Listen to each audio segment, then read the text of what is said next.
कुरान से लेकर गीता तक का सफर आपका कैसा रहा? और अब मैंने इस्लाम छोड़ने के बाद में मैंने श्रीमद् भगवत गीता को फॉलो करता हूँ मैं। आपको क्या लगता है? सारे गुनाहों की लिस्ट बनाई जाए और इसमें सबसे बड़ा गुनाह पूछा जाए तो वो ना तो चोरी करना है, ना बलात्कार करना है, ना डाका डालना है, ना खून करना है। फिर सबसे बड़ा गुनाह क्या है? शिर्क। मैंने तो आपको कहा है कि इतना प्राउड है मुझे मुर्तद होने पर कि मैं तो ये चाहता हूँ कि अगर मेरा अगला जन्म हो तो फिर से मुसलमान के घर में और फिर से मुर्तद बनूं। आपको आखिरत का डर नहीं है? ये जो चल रहा है ना दुनिया में साहब, यही कयामत है। इस्लाम और इंसानियत दोनों का एक दूसरे से कोई वास्ता नहीं है जब तक के सामने वाला इंसान जिसको इंसान समझा जा रहा है वो मुसलमान ना हो जाए।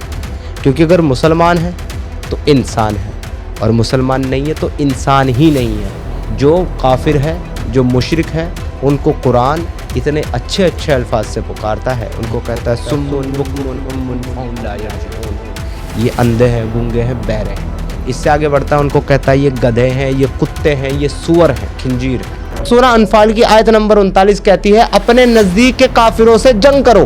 प्रॉब्लम मुसलमान नहीं है, इस्लाम है। देखिए इस्लाम के अंदर 6 साल की बच्ची से शादी करना जायज़ है, मैं आपको बता दूं। लेकिन आपने कभी देखा कि कोई हिंदुस्तानी मुस्लिम 6 साल की बच्ची से शादी कर रहा है? 4 बीवियां रखना इस्लाम में जायज़ है। मुझे बताओ भारत में कितने मुसलमान हैं जिनकी 4 बीवी हैं? यही एक कॉन्सेप्ट निकल गया है कि जो इस्लाम में बिलीव रखते हैं वो कहते हैं कि आसमान से उतरी हुई किताब है। आसमान से किताब नहीं उतरी है। पिछले पॉडकास्ट में आपने बहुत सारा प्यार दिया और जिन जिन लोगों के माइंड में डाउट आए उन्होंने भर भर के कमेंट किए। तो आपकी डिमांड पे मैंने फिर से बुलाया है एक्स मुस्लिम समीर जी को। आपका बहुत बहुत स्वागत है। Thank you so much. तो पब्लिक डिमांड पर जितने भी कमेंट आए हैं उन सारे कमेंट्स के क्वेश्चंस मैं आपसे पूछूंगा, लेकिन उससे पहले आजकल और भी सोशल मीडिया पर बातें चल रही हैं, वो भी हम मल्टीपल डिस्कस करेंगे।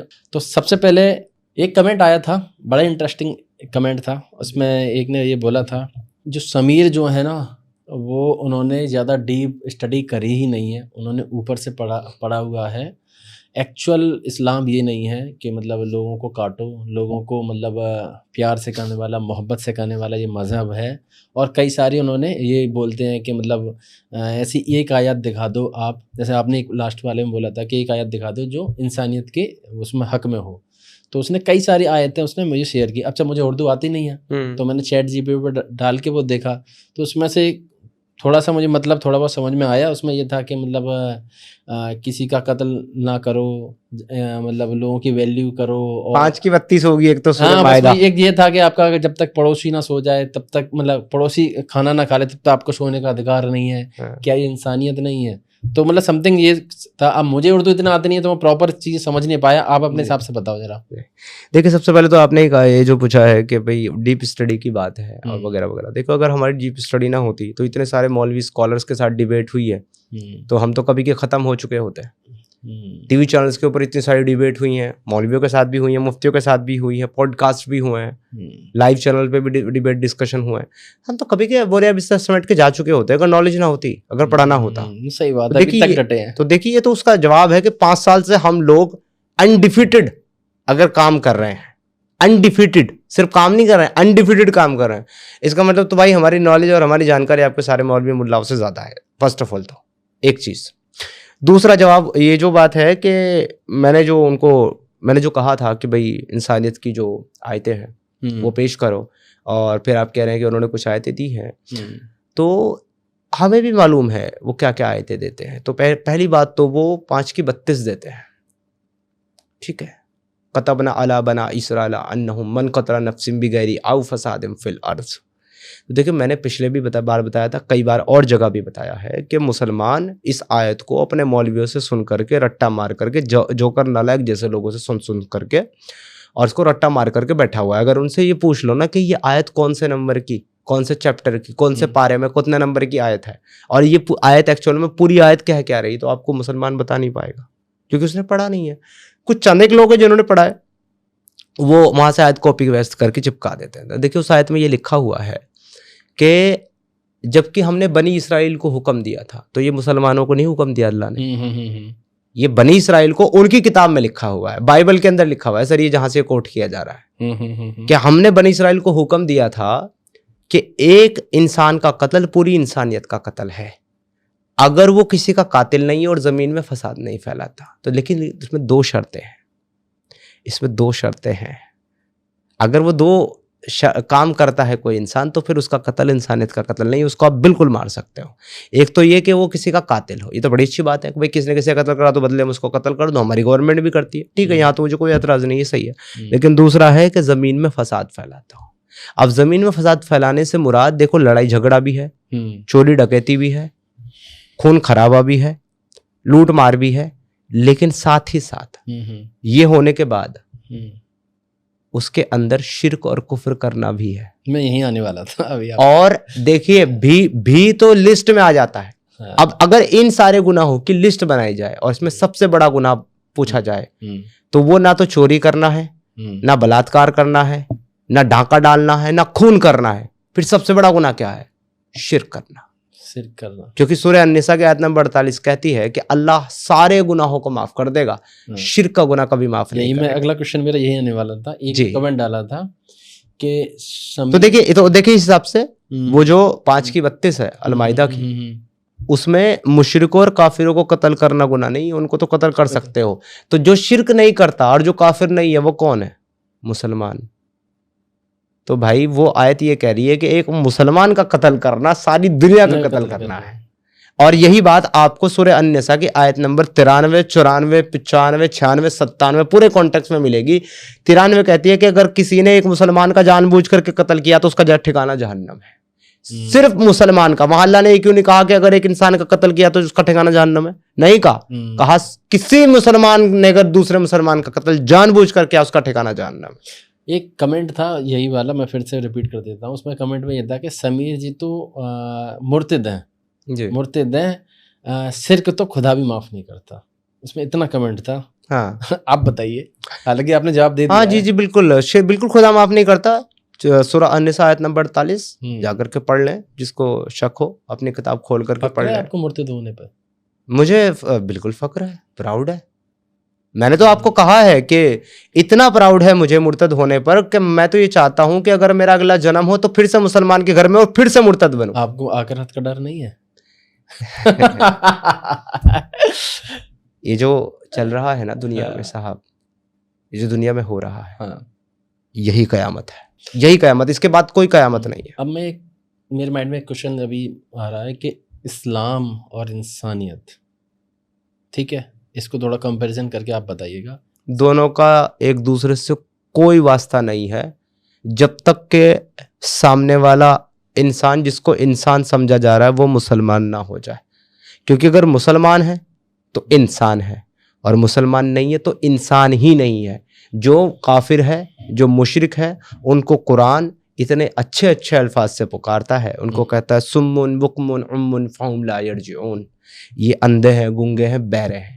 इससे आगे बढ़ता है, उनको कहता है ये गधे हैं, ये कुत्ते हैं, ये सुअर हैं, खिंजीर हैं। और उनको कहता है कि ये नापाक नजस हैं, या शिट या अय्युहल्लज़ीना आमनू इन्नमल मुशरिकूना नजस 9:28। तो भाई कुरान और इस्लाम तो काफिर और मुशरिकों को इंसान मानता ही नहीं, तो जो इंसान ही नहीं है उनके साथ इंसानियत कैसे? अच्छा, एक पॉजिटिव उसमें एक और कमेंट आया था कि कहते हैं कि अल्लाह ने सबको बनाया है तो काफिरों को भी अल्लाह ने बनाया होगा। बिल्कुल। तो फिर काफिर मतलब इनको फिर ये इन पर कत्ल कैसे जायज़ हो गया? तो ये तो जवाब मुसलमानों को और मौलवी को देना चाहिए या कुरान को देना चाहिए कि कैसे हो गया। देखिए कुरान अपने आप में 2 कॉन्ट्रडिक्टरी स्टेटमेंट देता है इसके बारे में। एक तो सूरह यूनुस में आपको मिलेगा चैप्टर नंबर 10 वर्स नंबर 100 में, वहां पे कुरान कहता है 99 में और 100 में कहता है कि अगर अल्लाह चाहता तो रुए जमीन पर, यानी कि इस दुनिया में, इस कायनात में जितने भी लोग हैं वो सबके सब ईमान वाले हो जाते, मुसलमान हो जाते। तो क्या आप अब भी लोगों के साथ जबरदस्ती करेंगे कि वो जरूर ईमान ले आए?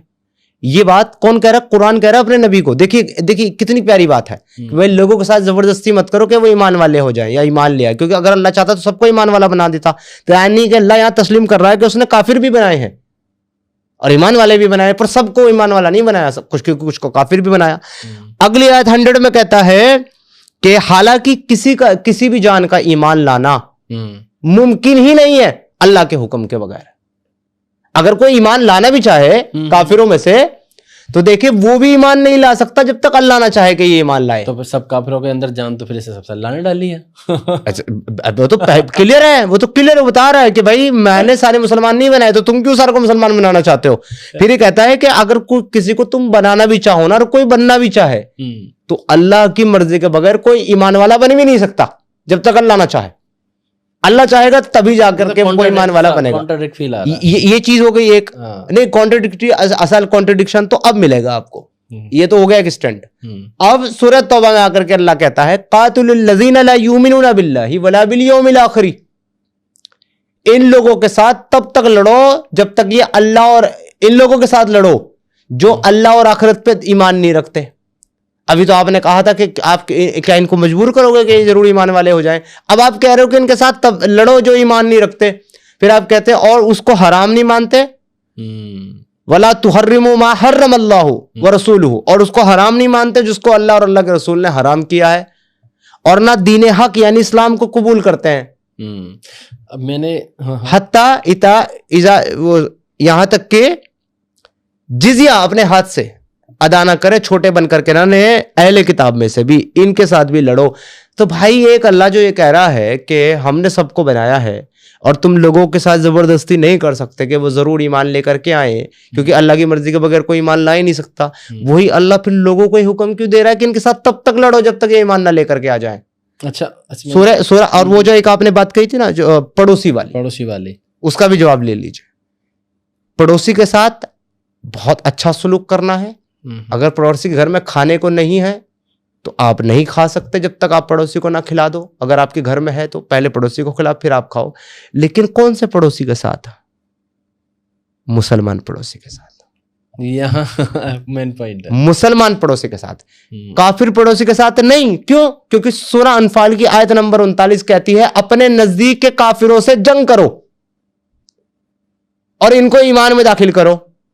अच्छा, ऐसा क्यों होता है? जहाँ तक मैंने देखा है कि जहाँ जहाँ मुस्लिम मेजॉरिटी होती है वहाँ कोई अदर रिलीजन वाला, वहाँ कोई मतलब रहने में बड़ा अनकंफर्टेबल होता है, सरवाइव नहीं कर पाता। अपनी आंखों से देखा, बता रहा हूँ जी जी, ऐसा है। और जिस इलाके से मैं हूँ वहाँ 50-50 का मतलब रेशियो है। मैं फिरोजाबाद से हूँ, आगरा के पास, आप सुना होगा। जी जी, वहाँ 50-50 उधर मैं 4 महीने की तबलीगी जमात में था। ये फिरोजाबाद, अलीगढ़, खुर्जा, ये सब इलाकों में 4 महीने तक था। जब अलीगढ़ में इज्तिमा हुआ था ना कुछ टाइम पहले, तबलीगी जमात का बहुत बड़ा इज्तिमा हुआ था, आपको याद होगा, करोड़ों लोग वहाँ पहुंचे थे। तो उस टाइम पे मैं 4 महीने की जमात में उधर ही उसी फील्ड में काम कर रहा था। अच्छा, जब ये हालांकि देखो मेरी स्कूलिंग में मेरे कई सारे मोमडन फ्रेंड रहे, अभी मेरे साथ बहुत सारे मोमडन फ्रेंड्स भी हैं। किसी ने ऑफेंस नहीं किया, जिसने भी पॉडकास्ट देखा मैंने सभी को लिंक शेयर किए थे, और किसी ने कभी काउंटर क्वेश्चन नहीं किया। हाँ, एक ने जरूर बोला था कभी हिंदू को भी लेके आना। जी जी, तो वो अलग एक मैटर है। अच्छा, ये जो आपने एक बात कही है ना छोटी सी, कौन सी? ये कि आपके बहुत सारे मुस्लिम फ्रेंड हैं, किसी ने ऑफेंस नहीं किया, किसी ने कुछ नहीं किया। तो देखिए यही तो मैं कह रहा हूँ, प्रॉब्लम मुसलमान नहीं है। ये सबसे पहली चीज सब लोगों को समझ लेनी चाहिए कि प्रॉब्लम मुसलमान नहीं है, प्रॉब्लम इस्लाम है। अगर इस्लामिक आइडियोलॉजी किसी को पता नहीं है तो देखिए वो बिल्कुल आपके भाई की तरह बिहेव करेगा। मेरे साथ जो लड़का आया हुआ है ना, अभी आप बाहर बैठा हुआ है, आपको क्या लगता होगा कि ये लड़का हिंदू है या एक्स मुस्लिम है? वो लड़का मुस्लिम है, प्रॉपर ईमान रखने वाला, रोजे रखने वाला, पांच जुम्मे की नमाजें पढ़ने वाला। वो मेरा भाई से भी बढ़ करके वो बंदा मुस्लिम है। हर वक्त मेरे साथ साए की तरह रहता है। जिस कमरे में मैं सोता हूँ वहां सोता है, जहां मैं जिस बर्तन में मैं खाता हूँ उसमें खाता है। Still he is a Muslim and he still is my friend. यही सेम स्टोरी है। जब मैं दिल्ली आया था तो 4 साल जहाँ मैं रहा, तो जिसके साथ मैंने रूम शेयर किया, मतलब मेरा जो रूममेट है वो भी फिरोजाबाद से है, तो वो मोमडन है। आप विश्वास नहीं करेंगे, जब तक जानकारी नहीं थी एक अलग है। जब भी जैसे पूजा वूजा की जब भी कोई बात होती है, जैसे कि नवरात्रि आ गया, कहीं जाना है, तो वो मेरे लिए सारी चीज़ें, रूम की सफाई, या फिर जो फ्लैट में रहते तो उसकी सफाई करना, और मेरे लिए सारी चीज़ें प्रिपेयर करना, ठीक है। और भजन भी चलाता था, वो उसको भजन सुनने की बहुत अच्छा लगता था। अच्छा, जब रमज़ान आते थे तो मैं प्रॉपर रूम की सफाई करता था, उसके लिए क्या बोलते हैं जो मुसल्ला बोलते हैं उसको, जो जी नमाज पढ़ने के लिए, नमाज पढ़ने के मुसल्ला बोलते, तो मुसल्ला भी बोलते हैं, जानमाज भी बोलते हैं। जानमाज ज़्यादा बोलते हैं, मुसल्ला कम बोलते हैं, क्योंकि जी। किसी को थोड़ा सा अजीब लगता है वो, जानमाज ज़्यादा बोलते हैं। तो आप विश्वास नहीं करेंगे, इतना हमारे अंदर वो चीज़ थी, कभी माइंड में कभी कुछ आया ही नहीं।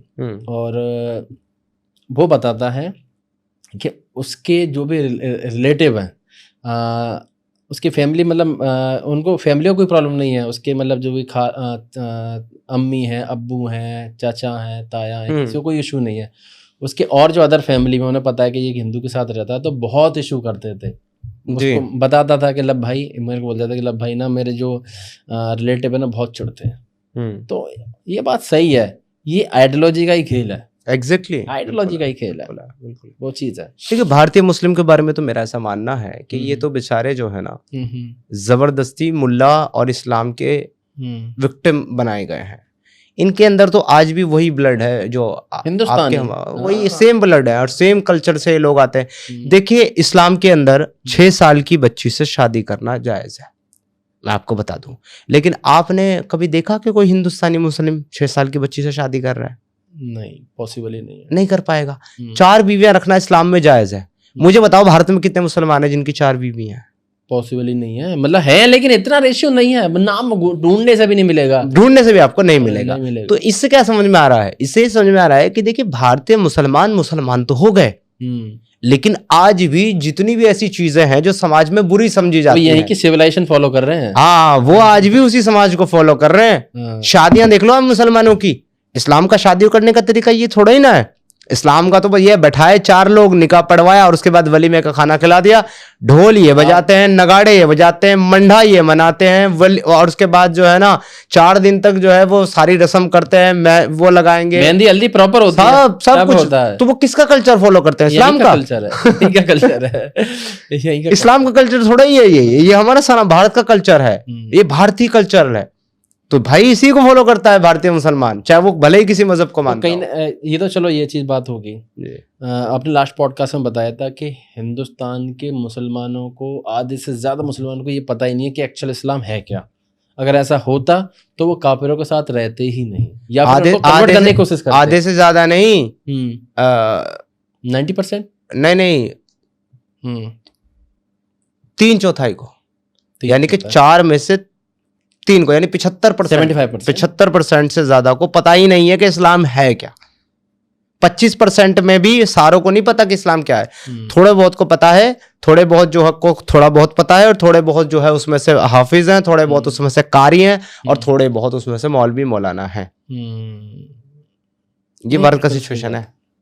75% जो आम मुसलमान है, 80% जो आम मुसलमान है, उनको पता ही नहीं है। बहुत से को तो आप लव साहब, आप यकीन नहीं मानेंगे, मैं तो तबलीगी जमात में काम किया हूं, मैं तो इलाके इलाके में जाके घुमा हूं, मुसलमानों को कलमा तक याद नहीं होता सर, जो बेसिक चीज है वो कलमा याद नहीं होता मुसलमानों को। ऐसे से भी मुसलमान है।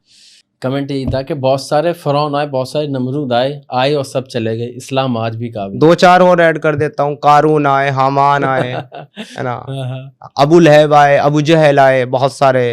इस्लाम कायम है और आज भी कायम रहेगा। तो देखिए, जब फिरौन आया था ना, तब इस्लाम नहीं था। पहली बात तो ये वो तस्कीन दिल के खातिर वाला मामला है इनका, कि दिल को तसल्ली देने के लिए बेचारे ये लॉलीपॉप इनको दे दिया चूसने के लिए, चूस रहे हैं। जब फिरौन था तो तब इस्लाम नहीं था, क्योंकि जिस मूसा को फिरौन की कौम में भेजा गया, उसने अपने खुदा को अल्लाह नहीं कहा उनकी किताब में, उसने अपने दीन को इस्लाम नहीं कहा उनकी किताब में, उसने अपने आप को जो है मुसलमान नहीं कहा उनकी किताब में। उनको तो ज्यू कहा गया, यहूदी कहा गया, बनी इस्राइल कहा गया। वो मुसलमान नहीं थे भाई, और उनका खुदा यहावे था, अल्लाह नहीं था। तो जब फिरौन आया और चला गया तो तब इस्लाम नहीं था। जब कारून आया चला गया, इस्लाम नहीं था। जब हामान आया चला गया, इस्लाम नहीं था। जब अबू लहब अबू जहल आए तब इस्लाम नहीं था। अबू लहब अबू जहल के सामने मोहम्मद साहब को नबूवत मिली, तब इस्लाम आया है। अब यहाँ पर एक क्वेश्चन ये भी बनता है, बहुत सारे लोग ये कहते हैं मानने वालों का है कि इस्लाम 1700 साल पुराना नहीं है। इस्लाम बहुत पुराना है। लेकिन 1700 नहीं, जब वो मोहम्मद साहब आए तो उन्होंने बताया कि इस्लाम एक्चुअली ये चीज़ है, लेकिन इस्लाम तो शुरू से है। इस पे आप क्या कहेंगे?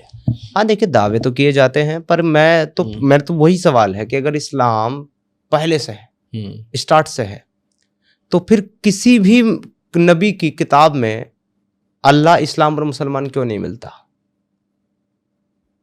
अगर वो पहले से ही था, वो कहते हैं उसका नाम कुछ और था, नाम कुछ और था, तो अगर उसका नाम कुछ और था तो तुम आज फिर उसका इस्लाम क्यों कह रहे हो? तुम आज भी कुछ और कहो, तो तुमने तो खुद बदल दिया। तुम खुद बदल करके कहते हो कि हमारा वही है, तो कैसे मान ले कोई? कैसे मान ले? आज एक ब्रांड आता है घड़ी का, रोलेक्स। हम सभी लोग जानते हैं। अगर रोलेक्स किसी को बताए नहीं और अपनी ब्रांड का अपनी घड़ी बनाए और उसका नाम कुछ और रख दे और उसको मार्केट में रख दे, क्या उसे कोई खरीदेगा? नहीं, शायद इसलिए नहीं खरीदेगा ना क्योंकि उनको पता ही नहीं है रोलेक्स की घड़ी है। जब तक रोलेक्स बताएगा नहीं कि ये हमारा प्रोडक्ट है, तो ये कौन बताएगा? रोलेक्स बताएगा। अब अगर कोई दूसरा आकर के कोई ब्रांड रख दे ला करके और कहे यही रोलेक्स है, तो कौन मानेगा कि वो रोलेक्स है? तो ये मुसलमान का काम है, ये इस्लाम का काम है। इस्लाम के हालात यही है। ये आज देखिए, जब मोहम्मद सल्लल्लाहु अलैहि वसल्लम पैदा हुए हैं तो तब वो खुद भी मुसलमान नहीं है। 40 साल की उम्र तक मुसलमान नहीं है। उसके बाद 40 साल की उम्र में जाकर के एक फरिश्ता जिब्रील उनके पास आता है और उनको कहता, इकरा इकरा बिस्मि रब्बिकल लज़ी खलक, पढ़ो उस रब के नाम से जिसने सब इंसान को पैदा किया। वो अपने घर आते हैं, उनको तब तक भी पता नहीं है, तब तक भी वो मुसलमान नहीं है। वो घर आके अपनी बीवी से बताते हैं कि मेरे साथ ऐसा ऐसा वाकया हुआ। उनकी बीवी उनको बताती है कि वो अल्लाह का फरिश्ता और आप नबी हो। यही एक कॉन्सेप्ट निकल के आ रहा है, जो आसमानी किताब है ना, जो इस्लाम में बिलीव रखते हैं, वो कहते हैं कि आसमान से उतरी हुई किताब है। जी नहीं, आसमान से कोई किताब नहीं उतरी। हाँ, ये प्रैक्टिकल तो यही है कि आसमान से कोई किताब उतर नहीं सकती। नहीं, इस्लाम के मुताबिक भी कोई आसमान से कोई किताब नहीं उतरी। आयतें आई हैं अलग अलग वक्त पे, उन आयतों को बाद में जमा करके किताब बनाई गई है। आसमान से किताब नहीं उतरी है। मतलब तो ये जब बोलते हैं जितने भी मोमिन बोलते हैं कि जो कुरान है वो आसमान से उतरी हुई किताब है, तो एक्चुअल में कहीं इसका कहीं कोई कोट नहीं है। देखिए, कुरान के अंदर जो है बहुत बार जिक्र है कि हमने नाजिल किया, हमने पहले किताबें भी भेजी, लेकिन अगर आप ये कहो कि अल्लाह ने एक किताब कुरान मोहम्मद सल्लल्लाहु अलैहि वसल्लम के ऊपर नाजिल की, तो एग्जैक्ट इस वर्डिंग के साथ कोई आयत नहीं कुरान में कि हमने ये कुरान मोहम्मद सल्लल्लाहु अलैहि वसल्लम पर नाजिल की। नहीं, बल्कि दूसरा टेक्स्ट मिलता है कि और जो कुछ हमने नाजिल किया मोहम्मद पर, जो कुछ, अब जो कुछ में किताब नहीं है, मतलब एग्जैक्ट किताब का वर्ड नहीं लिखा हुआ वहां पर, जो कुछ लिखा हुआ है। और भी पहले बहुत सारी किताबें हैं जिनका जिक्र कुरान करता है, जिनको कुछ लोग, कुछ कौम को अहले किताब कहता है, और उनके अंदर किताबें भेजी पहले भी, जैसे तौरात, इंजील, जबूर वगैरह। उसका जिक्र है कि हमने दाऊद को जबूर दी, हमने मूसा को तौरात दी, हमने ईसा को इंजील दी, इसका जिक्र है। लेकिन हमने मोहम्मद सल्लल्लाहु अलैहि वसल्लम को कुरान दी, ऐसी कोई आयत कुरान में नहीं है। एक कमेंट आया था, बड़ा इंटरेस्टिंग कमेंट था कि आप अपने नाम के आगे एक्स मुस्लिम क्यों लगाते हैं? या तो आप सनातन इस्लाम से अगर आपने छोड़ ही दिया है ना, तो बिल्कुल अलग हो जाओ, या फिर अपने आप को एथिस्ट बोलने लग जाओ। अगर आप अपने आप को सनातन में अगर चले गए हो तो प्रॉपर सनातनी बोलो। इसका रिप्लाई चाहिए। ओके, तो देखिए, प्रॉपर सनातनी होने की भी बात मैं आपको बताऊंगा, इस्लाम छोड़ने की भी बात बताऊंगा, नाम की भी बात बताऊंगा। जिस सज्जन ने ये कमेंट किया था उनके लिए जवाब है बहुत सिंपल सा, कि मेरा जो नाम है, अगर मेन नाम की आप बात करते हैं तो उसको चेंज करना जरूरी नहीं था मेरे लिए इस्लाम छोड़ने के बाद, क्योंकि नबूवत मिलने से पहले हजरत प्रॉफेट मोहम्मद साहब का नाम मोहम्मद ही था, उन्होंने नबूवत मिलने के बाद चेंज नहीं करा। अली का नाम इस्लाम लाने से पहले अली ही था, उन्होंने चेंज नहीं करा। अबू बकर का नाम अबू बकर ही था, उन्होंने बाद में चेंज नहीं किया। उस्मान का नाम उस्मान ही था, उन्होंने चेंज नहीं किया। उमर का नाम उमर ही था, उसने चेंज नहीं किया। अब्दुर्रहमान बिन औफ का नाम अब्दुर्रहमान बिन औफ ही था, उसने चेंज नहीं किया। तो जब इनके अपने नबी, अपने सहाबा ने मुशरिक वाली जिंदगी छोड़कर इस्लाम अपनाया और फिर नाम चेंज नहीं किया, और किसी ने नबी को कहा भी नहीं कि नाम चेंज करो, तो नाम का तो कोई लेना देना है ही नहीं मजहब के साथ में। नाम सिर्फ सिविलाइजेशन को रिफ्लेक्ट करते हैं, मजहब को और धर्म को रिफ्लेक्ट नहीं करते। आप देखो कि उस जमाने में अरब्स के अंदर जो नाम होते थे वही नाम बाद में भी रहे, वही नाम बाद में भी चले। और आज मुसलमानों के, हिंदुस्तान के अंदर जो नाम है मुसलमानों के, वो नाम भी अरबी नाम है। चेंज हुए तो इन्होंने वो नाम रख लिया, इन्होंने चेंज नहीं किया। तो डेमोग्राफी के हिसाब से नाम होते हैं मेरे भाई, मजहब के नाम से नाम नहीं होते। अगर मजहब के नाम से नाम होते तो अल्लाह बता देता कुरान में ये नाम रखो, पर उसने नहीं बताया क्या नाम रखो। ये तो मुसलमान खुद रखता है, अपने बुजुर्गों के नाम देखकर, अपने साहबाओं के नाम देखकर, नबी के नाम देखकर। लगता है ना मोहम्मद शोएब, मोहम्मद एहसान, मोहम्मद अख्तर, एहसान अली। तो ये जो अली, मोहम्मद और ये अब्दुल्ला, अब्दुर्रहमान, ये जो आते हैं, तो ये कहां से आते हैं? ये अपने एंसेस्टर से लेकर के आते हैं। वो मतलब एंसेस्टर तो नहीं, पर अपने अरबी उनसे लेकर के आते हैं लोगों से, तो उससे नाम चेंज करते हैं। अब रही बात जहां तक एक्स मुस्लिम लगाने की, तो देखिए हम एक्स मुस्लिम इसलिए लगाते हैं कि कोई अगर थोड़ा सा भी पढ़ा लिखा हुआ आदमी होगा तो वो समझ जाएगा कि एक्स हमेशा पूर्व के लिए लगता है, पूर्व के लिए। तो पूर्व में मैं क्या था? मुस्लिम। तो भाई वही तो बता रहा हूं कि मैं पूर्व में मुस्लिम था। ये थोड़ा ना कह रहा हूं मैं आज मुसलमान हूं, मैं कह रहा हूं अब मैं नहीं हूं मुसलमान। अब सनातनी है, अब मैंने छोड़ दिया इस्लाम। और अब मैंने इस्लाम छोड़ने के बाद में मैंने श्रीमद् भगवद गीता को फॉलो करता हूं मैं, और योगेश्वर श्री कृष्ण को मैं अपना ईष्ट मानता हूं। तो मैं सनातनी हूं भाई। अब नाउ आई एम सनातनी। But at the same time जब मैं अब सनातनी हूं, मैं एक्स मुस्लिम यानी कि पूर्व मुस्लिम भी हूं, क्योंकि पहले था और वो मेरी आइडेंटिटी मुझसे नहीं छीन सकता कोई जन्म में। अगर एक व्यक्ति अपनी जिंदगी में ग्राम प्रधान बनता है, या एमएलए बनता है, या एमपी बनता है, तो या मुख्यमंत्री बनता, तो लगाते हैं ना पूर्व प्रधान, पूर्व एक्स एमएलए, एक्स एमपी लगाते हैं ना। आप उनको कहने लगो आप तो अब एमपी नहीं हो, आप क्यों एक्स एमपी लगा रहे हो? तो ये बेवकूफी वाली बात है, मूर्खता वाली बात है। प्रधान नहीं है तो पूर्व प्रधान लिखता है ना, तो बताता है ना अपनी पहचान। तो सर मैं अपनी पहचान कैसे बताऊं लोगों को? अच्छा, यहाँ पर आपने बताया कि अब आप गीता को फॉलो करते हैं जी। कुरान से लेकर गीता तक का सफर आपका कैसा रहा? बहुत कठिन, बहुत मुश्किल, कांटों भरा, स्ट्रगल भरा, बहुत सारे सैक्रिफाइस और त्याग के ऊपर खड़ा हुआ। लेकिन एट द एंड जैसे कोई आदमी मेहनत से कुआं खोदता है, पूरी शिद्दत के साथ जमीन खोदता है, और खोदते खोदते फिर एक दिन जब पानी निकल करके आता है तो उसकी सारी थकान, सारी तकलीफ दूर हो जाती है, और उसको खुशी होती है कि उसने जिस चीज के लिए मेहनत की उसने वो पा लिया। बस वैसी वाली फीलिंग गीता जी को पाने के बाद। कभी डर नहीं लगता कोई थ्रेट देता? तो रोज आते हैं, रोज आते हैं। कब किस दिन नहीं आते, कब नहीं आते? अपने आप को हिम्मत कैसे देते हो? हिम्मत देने की बात ही क्या है? मृत है शरीर, मृत है आत्मा, हमारा अजमर है, कौन मार देगा? शरीर ही तो मार सकता है कोई। मेरी आत्मा को मार देगा? नहीं। ये शरीर खत्म होगा, मैं फिर दूसरे शरीर में आ जाऊंगा। मैं तो इसी चीज के लिए पैदा हुआ, और मैं तो ईश्वर से ये प्रार्थना करता हूँ कि अगर मेरा दूसरा जन्म हो ना, तो फिर से मुसलमान के घर में करना, और फिर से मुझे एक्स मुस्लिम बनाना। अच्छा, ये चाहते हैं आप? मैं ये चाहता हूँ। अच्छा, अब इसमें एक और क्वेश्चन है। आपने बोला आप सनातनी हैं। अच्छा, मैं एक चीज बता दूं, मैंने कई बार ये कहा है कि मुझे इस बात का अफसोस है। पहले मैंने कई बार ये कहा कि मुझे इस बात का अफसोस है कि मैं मुस्लिम घराने में पैदा हुआ। लेकिन मैं अब जो है, अब इन चीजों को जबकि मैं समझ गया हूं, मेरा कर्तव्य, मेरा धर्म समझ गया हूं, मैं गीता जी को मैं समझ गया हूं, तो अब मैं कहता हूं कि मुझे हर जन्म में मुसलमान ही पैदा करना और फिर एक्स मुस्लिम बनाना।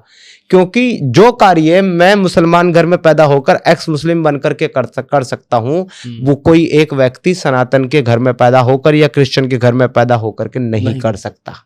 तो ये कार्य जो है करने की तब तक आवश्यकता है जब तक लोगों को ये समझ में ना आ जाए कि इस्लाम की जो तालीमात, जो टीचिंग्स इंसानियत के खिलाफ है, उनको आज के ज़माने में फॉलो करना या सीरियस लेना ज़रूरी नहीं है। जब तक लोगों को ये समझ में ना जाए तब तक हमारी लड़ाई जारी रहेगी, और तब तक मेरे जितने भी जन्म हो वो सारे मुस्लिम फैमिली में हो, और बाद में मुझे इस्लाम। अच्छा, तो इस रिफॉर्म को आप कहाँ तक देखते हैं अपनी नज़रों से, जिस रिफॉर्म के में आप खुद हैं? देखिए, मैं ये प्रार्थना तो जरूर कर रहा हूँ कि मेरा अगला जन्म भी ऐसा ही हो, पर अगर रिफॉर्म की जो प्रोग्रेस है उसको मैं देखूं तो मुझे ऐसा लगता है कि शायद दूसरे जन्म की आवश्यकता पड़ेगी नहीं, इसी जन्म में काम हो जाएगा जी। अच्छा, इसमें एक चीज़ ये भी है, जैसे इस्लाम इतने फैला, इस हिसाब से फैला, अब ये क्या है, लोग मुझे लगता है शायद अवेयर हो रहे हैं। और जैसे आपने लास्ट पॉडकास्ट में बताया था कि लाखों नहीं, इस टाइम पे वर्ल्ड में करोड़ों लोग ऐसे हैं जो एक्स मुस्लिम हो रहे हैं और जिनके तर्क निकल के बाहर आ रहे हैं। 1.5 से 2 करोड़ तो भारत में है। 1.5 से 2 करोड़ बाहर, इंडिया में वर्ल्ड वाइड बात किया तो देखिए, क्योंकि प्योर रिसर्च का आंकड़ा है जो ये कहता है कि भारत की जनसंख्या के 6% मुसलमान इस्लाम और अल्लाह में बिलीव नहीं रखते हैं। 6%। मान लो 21 से 22 करोड़, तो इसका 6% निकाल लो, 25 करोड़ है सर। 25 करोड़ का 6% अगर निकालते हैं तो 1.5 से 1.25 करोड़ होता है। तो सर ऐसे ये वो लोग हैं जो अल्लाह में ईमान नहीं रखते, अल्लाह पर बिलीव नहीं रखते, तो सब एक्स मुस्लिम ही है ना जो अल्लाह पे भी ईमान नहीं रखते, क्योंकि मुसलमान तो अल्लाह पे ईमान रखेगा। आपके अकॉर्डिंग क्या लगता है, इस्लाम का अगर मैं फ्यूचर देखता हूँ तो किस तरह से है? मुसलमान रहेंगे, इस्लाम खत्म हो जाएगा। कैसे खत्म होगा? जरूरी नहीं है ना कि सारे लोग इस्लाम को अगर समझ लें कि ये सही नहीं है तो वो छोड़ करके किसी और धर्म में चले जाएं या किसी और मान्यता में चले, जरूरी नहीं है। क्योंकि जब एक आदमी ये सब करता है तो वो सिर्फ इस्लाम को नहीं छोड़ता, देखिए वो अपने परिवार को छोड़ता है, अपने समाज को छोड़ता है, अपनी फैमिली को छोड़ता है, अपने पूरी चीज़ों को छोड़ना एक इंसान के लिए पॉसिबल नहीं है, अपनी पूरी सोसाइटी को छोड़ना। ठीक है, ये तो कुछ ऐसे लोग होते हैं जिनको किसी चीज़ की परवाह नहीं होती, जो हर कीमत पे जो है, हर कीमत पे बस इंसानियत चाहते हैं। हमारे जैसे बेवकूफ़ लोग जो सब छोड़ करके त्याग करके निकल जाते हैं, वो एक अलग चीज़ है, वरना हर एक के लिए तो ये पॉसिबल नहीं है। तो मेरा मानना है कि लोगों के अंदर से वो कट्टरता, वो एक्सट्रीमिज्म जो मजहब के नाम पर है, वो जो नारेबाजी देखने को मिलती है, जो पत्थरबाजी देखने को मिलती है, जो प्रोटेस्ट देखने को मिलता है, जो हंगामा देखता है हमको, जो प्रदर्शन, जो सरकारी संपत्ति को और लोगों के घरों को नुकसान पहुंचाना, गाड़ियों को जलाना, ये सब चीज़ें जो कट्टरता है, ये सब एक्सट्रीमिज्म जो है, लोगों के अंदर से ये सब खत्म हो जाएगा। लोगों के अंदर से ये इबादतें और ये सब ये बिलीव का ये जो चीज़ें हैं, ये एक सेकेंडरी चीज़ बन करके रह जाएगी। तो इस तरीके से मुसलमान तो रहेंगे बट इस्लाम ख़त्म हो जाएगा। मतलब आपकी बातों से मुझे लगता है कि आप एक ईश्वरवाद में बिलीव करते हैं। मुझे ये भी लगता है, मुझे ऐसा पर्सनल फील होता है कि मैं किसी वाद में बिलीव नहीं करता, मगर मैं इसमें बिलीव ज़रूर करता हूँ कि कोई तो ऐसी शक्ति है। एक ईश्वरवाद वही तो आ जाती है, मतलब एक पावर, एक ईश्वरवाद शायद वही। मैं आपको बता रहा हूँ, कोई तो ऐसी शक्ति, कोई तो ऐसी ताकत है। क्योंकि वो मैं बड़ा सुनता हूँ उनको, गुलाम अली साहब को, उन्होंने अपनी एक गज़ल में कहा था कि हर जर्रा चमकता है अनवारे इलाही से, हर चीज़ ये कहती है कि हम हैं तो खुदा भी है। तो देखिए बिल्कुल ऐसी एक ताकत, ऐसी एक शेप बिल्कुल होगी, लेकिन ये कहना अपनी तरफ से कि वो एक ही है या वो अनेक है, मैं समझता हूं कि ये हमारा अधिकार नहीं है। वो इसलिए क्योंकि अगर हम ईश्वर को ये कहते हैं कि वो एक है, वो दो नहीं हो सकता, तो फिर हम उसको लिमिटेड कर दे रहे हैं। लेकिन अगर हम उसको कहते हैं वो अनेक है, तो तब भी हम उसको कैटेगराइज कर दे रहे हैं। ईश्वर का जो कॉन्सेप्ट है वो एक या दो या अनेक में डिफाइन किया ही नहीं जा सकता। ईश्वर का अगर कोई न्यायिक कॉन्सेप्ट है तो वो सिर्फ और सिर्फ शून्य से डिफाइन किया जा सकता है भी और नहीं भी। और ये कॉन्सेप्ट कौन देता है आपको अच्छे से पता है। अभी सोशल मीडिया पर एक बहुत वायरल हो रहा है एक आई लव मोहम्मद करके, आई लव मोहम्मद, लोग डीपी लगा रहे हैं आई लव मोहम्मद, ये सारी चीजें हैं। अच्छा, कुछ लोग इस पर राजनीति भी कर रहे हैं। आपको क्या लगता है इस चीज को लेकर? पहले पुराने जमाने में दिए जलाए जाते थे, तो जब दिए जलाए जाते थे तो जब एक समय ऐसा था जब दिए को बुझाने का वक्त आता था, तो दिया बुझने से पहले लौ उसकी ज्यादा फड़फड़ाती है, देखा ना आपने, फड़फड़ाती है। इस तरह के campaign, I love Mohammad, we want sharia, we proud Muslim, फलाना ढिमकाना, ये वही छटपटाहट है जो दिए के बुझने से पहले की है। तो चाहते हैं कि ये जितने खत्म हो जाए, ये खत्म हो रहा है सर। वो जैसे एक आईसीयू में एक पेशेंट भर्ती होता है ना, और उसको जिंदा रख करके डॉक्टर का फायदा हो रहा होता है, तो उसके अंदर चाहे कुछ भी ना बचे, चाहे वो लास्ट स्टेज पे है, लेकिन उसको आईसीयू के अंदर मशीनरी के अंदर रख करके डॉक्टर दिखाता रहता है कि अभी पेशेंट जिंदा है, ताकि पैसे आते रहे, माल आता रहे। ये मुसलमान चाहे जितनी कोशिश कर लें, गले फाड़ करके, बैनर लगा करके, कैंपेन चला करके, व्हाटएवर कुछ भी करके ये बताने की कि हम जिंदा है, सच्चाई ये है कि इस्लाम मर रहा है, इस्लाम खत्म हो रहा है मेरे भाई। और इसलिए खत्म हो रहा है क्योंकि इस्लाम के पास अपने ऊपर उठने वाले सवालों का एक का भी लॉजिकल आर्गुमेंट और जवाब नहीं है, एक का भी नहीं है। आप जब तक सिर्फ ईमान रखते हैं तब तक आप मुसलमान हैं, लेकिन जैसे ही आपके जहन में सवाल आया और आपने सवाल पूछा, बस अब आपके जब सवाल का कोई जवाब नहीं है, आप बस अंधे बन करके मानते रहो तो मानते रहो, लॉजिकली कोई सवाल का जवाब नहीं, एक सवाल का जवाब नहीं है। ये एक चीज मैं समझ पा रहा हूँ। एक नया टॉपिक अभी नया निकल के आया सोशल मीडिया पर, थोड़ा पॉलिटिक्स मिक्स है इसमें। पाकिस्तान ने जितने भी कंट्री हैं, 52 या 53 जितने भी इस्लामिक कंट्री हैं, मुस्लिम कंट्री बोल सकते हैं हम, हाँ मुस्लिम कंट्री, सबको एक अलाइन करने के लिए, एक अलायंस पे साइन करने के लिए ट्वीटी के लिए बोला है, जिसमें यह बोला गया है कि किसी भी इस्लामिक कंट्री पर कोई आक्रमण करता है तो 52 पर वो आक्रमण माना जाएगा। इस पर अभी यूएई ने साइन भी कर दिया है।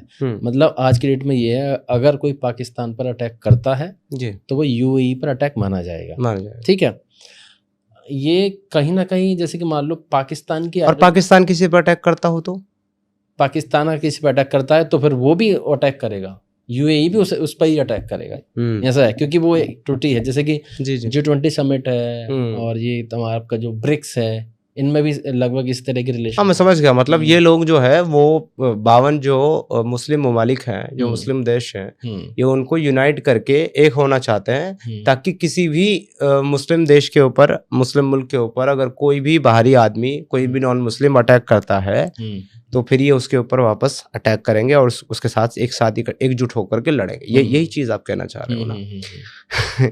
फिर यूँ कहना कि इस्लाम मजहब पीस का मजहब है, ये कितनी बड़ी बोंगी है। फिर इस्लाम में अल्लाह, सब अल्लाह की औलाद हैं, अल्लाह के बनाए हुए इंसान हैं, चाहे वो मुस्लिम हो या काफिर हो। ये कितनी बड़ी बोंगी है। फिर मुस्लिम और गैर मुस्लिम का फ़र्क तो इस्लाम खुद करता है। ये उसका जीता जागता उदाहरण है। आप इसको इस चीज़ की तरफ से सोचिए कि आप मुस्लिम ममालिक के साथ यूनाइट हो रहे हैं, आप सारी दुनिया के साथ यूनाइट नहीं हो रहे, आप पीस ट्रीटी पूरी दुनिया के साथ नहीं कर रहे। इसीलिए तो मेरी क्वेश्चन, आप मजहब देखकर, बिलीव देख करके ट्रीटी बना रहे हो, ताकि आप पूरी दुनिया के अंदर जो है अपनी धाक जमा सको और पूरी दुनिया को जो है ना आप अपने कब्जे में ले सको। तो देखिए, ये सिर्फ इसलिए नहीं किया जा रहा है कि पाकिस्तान पे कोई अटैक ना कर सके या किसी और मुस्लिम ममालिक पे कोई अटैक ना कर सके, नहीं, ये इसलिए भी किया जा रहा है ताकि जब हम ताकत में होंगे तो हम जिस मर्जी के ऊपर चाहेंगे अटैक करेंगे। ये इसीलिए हो रहा है, शायद इसीलिए हो रहा है। तो फिर आप देखिए, ये काम कोई नया तो नहीं है। ये जो ये मुल्क बना है, ये तो बना ही इस्लाम की बिना पर है, बनाया गया इस्लाम का। हालांकि इस्लामिक कानून मान हाफिज नहीं है, वो एक अलग चीज़ है। और इस पर इनके मुल्ला आज भी बैठ करके रोते हैं कि 70-80 साल हो गए हमको मुल्क लिए हुए, हासिल किए हुए, लेकिन आज तक इसको इस्लामिक शरीयत नहीं बना पाए, यहाँ पर इस्लामिक मुल्क नहीं बना पाए। तो लेकिन ये जो एक मुल्क है हमारा पड़ोस का छोटा सा, ये बना तो इस्लाम के नाम पर ही है। और इनकी जो पासपोर्ट है उस पर भी इस्लामिक जमहूरियत पाकिस्तान ही लिखा हुआ होता है। ये ख्याल देखते हैं रियासत पुदीना बनाने की। रियासत पुदीना थोड़ा समझाइएगा। हाँ, मुझे थोड़ा सरकास्टिज्म में मैंने बोल दिया। अच्छा, पुदीना। हाँ, हजरत प्रॉफेट मोहम्मद साहब ने एक रियासत बनाई थी मदीना में। हाँ, तो ये कहते हैं हम रियासत मदीना बनाएंगे, तो रियासत मदीना तो नहीं बना सकते, बट रियासत पुदीना बनाना चाहते हैं बेचारे। अब उसके लिए तो नींबू की भी ज़रूरत पड़ती है, पुदीने की भी ज़रूरत पड़ती है, नमक की भी ज़रूरत पड़ती है, पानी की भी ज़रूरत पड़ती है, बर्फ़ की भी ज़रूरत पड़ती है। तो बेचारा कटोरा उठाए सब लोगों से मांगता रहता है। कटोरा उठाए घूमता रहता है पूरी दुनिया में, मुझे ये दो, मुझे वो दे दो, मुझे वो दे दो। पाकिस्तान पीएम ने खुद बोला है कि हम कहीं जाते हैं, कहीं कॉल करते हैं तो कभी ये ना सोच ले कभी कुछ मांग ना ले। तो ये इस तरह से उनको देखा जाता है। हालांकि वो अपनी फजीयत खुद ही कर रहे हैं। कमेंट तो बहुत सारे कमेंट हैं, बहुत सारे मल्टीपल कमेंट है, कुछ पॉजिटिव हैं, कुछ नेगेटिव हैं। सबसे ज़्यादा तो इसलिए भी ज़्यादा हैं, सपोर्टर भी हैं बहुत सौ के। ये भी आ रहे थे, x Muslim from Bangladesh, x Muslim from Sri Lanka, x Muslim from multiple, यहाँ स्टेट की बात है। जी जी, ठीक है। कुछ कमेंट ऐसे भी थे जिन्होंने ये बोला था कि हमारे क्वेश्चन अंदर से होते हैं लेकिन हम डर की वजह से पूछ नहीं पाते, और हम खुल के ये भी नहीं बोल पाते कि हम इस्लाम को मतलब इस पर मतलब जो भी लानत नहीं बेच पा रहे, या फिर हम छोड़ नहीं पा रहे, ये सारी चीजें कंफ्यूज हैं। उनके लिए क्या देखिए, मतलब है? उनके लिए, सबके लिए बस एक ही छोटी सी बात है कि हमारा चैनल है, मेरा चैनल है एक्स मुस्लिम समीर ऑफिशियल के नाम से यूट्यूब पे, और ट्विटर पे भी अकाउंट है एक्स मुस्लिम समीर के नाम से। मेरा नंबर भी पब्लिक है, व्हाट्सएप नंबर 9690939440। आप इस नंबर पे व्हाट्सएप पे मुझे एनी टाइम टेक्स्ट कर सकते हो, एनी टाइम आप कॉल कर सकते हो, बात कर सकते हो, 24/7 अवेलेबल हूँ मैं। और मेरे अलग अलग जो अकाउंट्स है, सोशल मीडिया अकाउंट, उन पे भी आप रीच कर सकते हैं। और every Tuesday and every Thursday, Monday, Tuesday and Thursday, इन 3 दिन मेरे channel ex Muslim Sameer official पे मैं लाइव स्ट्रीम करता हूँ। तो जो मुझे अपोज करना चाहते हैं या जो मुझे समझते हैं कि मैं गलत बता रहा हूँ और उनके पास सही जानकारी है, तो वो सब लोग, वो सारे हमारे मुसलमान भाई बहन इन्वाइटेड है मेरे चैनल के ऊपर, हमारी लाइव स्ट्रीम में आकर के मेरे साथ 1-on-1 डिस्कशन कर लें। मैं एक महज़ब गुफ्तगू करने का कायल हूँ, एक एकेडमिक डिस्कशन करने का कायल हूँ। गाली गलौज तो भाई मेरे से होती नहीं है। आप आए, अच्छे से बात करें, मैं अपने सवाल रखूंगा, आप अपने जवाब दें, आप अपना एतराज़ रखें, मैं आपको उनका जवाब दे दूंगा। ठीक है, बिल्कुल है। जैसे कि आपने कमेंट पिछले पॉडकास्ट में कमेंट किया था, हमने पूछे, ऐसे अगर आपकी कोई डाउट है तो फिर इस पॉडकास्ट में अगर आपकी कोई डाउट है तो कमेंट में बिल्कुल बताइएगा। अगर कोई डायरेक्ट बात करना चाहता है समीर जी से, तो नंबर आपके डिस्प्ले पर दिख ही रहे हैं, उन्होंने बता भी दिया है, वो प्रॉपर आपसे लाइव डिबेट करेंगे। ये सारी चीज़ें हैं। तो बहुत बहुत शुक्रिया, और जैसे ही जनता का प्यार मिलता है आपको, ऐसे में बुलाते रहेंगे हम आपको। बिल्कुल, थैंक यू सो मच बुलाने के लिए, बहुत बहुत धन्यवाद। और मैं बस एट द एंड एक रिक्वेस्ट करना चाहता हूँ कि आप सभी लोग जो है वो हमारी इस एक्टिविज़म का हिस्सा बनिए और इसको आगे बढ़ाइए। और हमारा चैनल जो है एक्स मुस्लिम समीर ऑफिशियल, उसको सब्सक्राइब कीजिए, लाइक कीजिए और अपने दोस्तों तक शेयर कीजिए। और अगर आप अपना सहयोग देना चाहते हैं तो मेरे नंबर पर अपना सहयोग भी दे सकते हैं। ठीक है, नंबर और चैनल का लिंक मैंने डिस्क्रिप्शन में डाल दिया है, आप जाके चेक कर सकते हैं और सर से कनेक्ट कर सकते हैं। Thank you.